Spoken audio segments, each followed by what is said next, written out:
how to delete hidden purchases on your iPhone. Now before we move on with that, if you're new to our channel, just go down below and hit the subscribe button so you don't miss out on upcoming videos. Now let's start. First, just open up your app store. Now after you open up your app store, just go to your profile. That's on the top right. Now after you tap on it, just you'll see different options right there. There you'll see a purchase history button.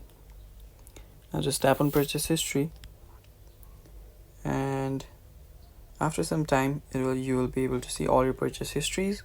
Now you can just delete them from right here, but the other purchased apps, you can see it from the apps section. Now after you tap on that, you can see not on this iPhone. You can just hide all of these. Now this is one way, and I've already shown you how to go to the purchase section. After you do that, you can just delete the purchases from there. So that is much it, guys. Thank you for watching. Stay tuned for more upcoming videos, and bye bye, take care.